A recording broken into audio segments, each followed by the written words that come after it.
Хотя кто не рискует, тот не пьет шампанское. Никита Олегович, подтверждайте. Или Эля, если это касается Лондона. Я не люблю игристые, мне не нравится. Простите, А вас не пожалуйста. спрашивали про это? Ольга Никита обратилась Олегович, ко мне прошу по вас. этому вопросу. Слушайте, и что, вот это наша дипломатия, это наша общественная дискуссия, мультики про Винни-Пуха, рассказы про Конан Дойля, это ответ на то, что сейчас делают с Российской Федерацией? Вы что, считаете, что действовать нужно так? Ответа Итак. еще не было, он разрабатывается, и решение примет Путин. Сказал сам Калибров глава. не отвечать не Англичане. будем. А теперь секундочку. Англичане. Пожалуйста. 2 дня назад здесь в передаче я предложил в качестве решения срочно собирать Совет Безопасности ООН по инициативе Российской Федерации. Потому что то, что происходит сейчас в мире по отношению к России, это дестабилизация всего мирового порядка. Мы это отлично понимаем. По надуманным предлогам. Я не буду повторяться о провокациях. Здесь Александр Леонидович согласен, и повторять это, наверное, нет необходимости. Вчера Тереза Мэй по инициативе Великобритании созвала этот Совет Безопасности, и мы упустили эту инициативу. Сейчас вы скажете, что это вы ей посоветовали, Никита Олегович. Нет, я скажу то, что Российская Федерация в очередной раз за последние 4 года колоссального международного напряжения после крымских событий упустила инициативу, упускает ее сейчас. Никита Олегович, И то, что мы видим... простите, мы же видели, что... Я не перебиваю вас, ни в коем случае, просто хочу объяснение. Тереза Мэй созвала Совет Безопасности, но голосовали по заявлению России. То есть российский проект был заблокирован в Великобритании. Все правильно. То есть мы сделали все, что могли. Не только Дальше. Великобритания, еще Что бы и изменилось, еще если бы мы созвали? Что бы было? Ну, объясните нам. Стоял бы другой вопрос на повестке дня, я уже 5 раз говорил, какой. Кстати, поддержал антироссийский, вернее, заблокировал российский проект еще и Казахстан, наш замечательный друг. Итак, что сейчас происходит? Как я и говорил, сейчас будут вводиться мелкие санкции относительно чемпионата мира по футболу, отсутствия делегации и так далее. В Европе, в британской коалиции это большая бюрократия. Они будут постепенно готовить новую стратегию. Англичане, разумеется, собрали эту коалицию, потому что они никогда в одиночку не воюют.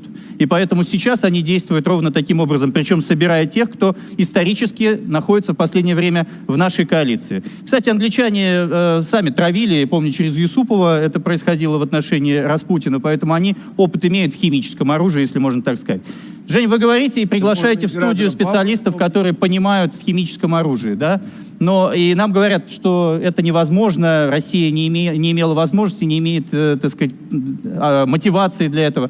Но на британском телевидении и в Соединенных Штатах Америки четко рассказывают всему миру, и это доходит до всего мира, кроме Российской Федерации, о том, что Россия разрабатывала, был доклад по этому поводу 10 лет назад, что Шихашан, по-моему, город в центре России, точно сейчас название не вспомню, разрабатывалось это, и, соответственно, это химическое оружие, и новичок, естественно, российское производство. Все абсолютно в мире в этом убеждены. Вы говорите о том, что европейцы очень аккуратно относятся к резолюции Великобритании. Да нет, Германия достаточно однозначно сделала соответствующее заявление, что это акт агрессии. Французы сказали, что расставим точки над «и». Это применение боевого отравляющего вещества на территории другого государства. Давайте на секунду, Иными Никита словами. Олегович, чтобы не перебивать такого уважаемого эксперта, просто давайте сейчас «Таймс» послушаем про французов, раз вы апеллируете к ним. Ну, наверное.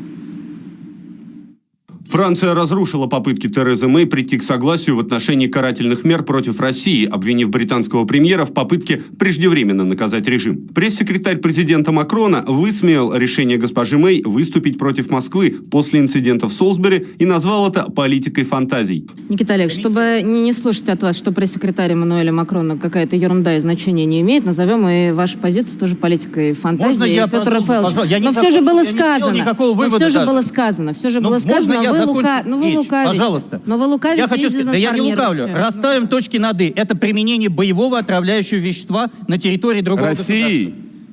В смысле, Великобритании. Россией. Это Франция заявила. Россией применение боевого Ну а вещества. кто это применяет? Ну, Россия Вот так рассматривается так вопрос. Господи. Можно я? Никита Олегович, там сказано, что это Россия применила. Это французы заявили. То же самое. Сказано, что А Россия. это не французы заявили, но Где в там самом прямая деле, речь? ну Это прекратите. Где тайм? Это... Прямая речь.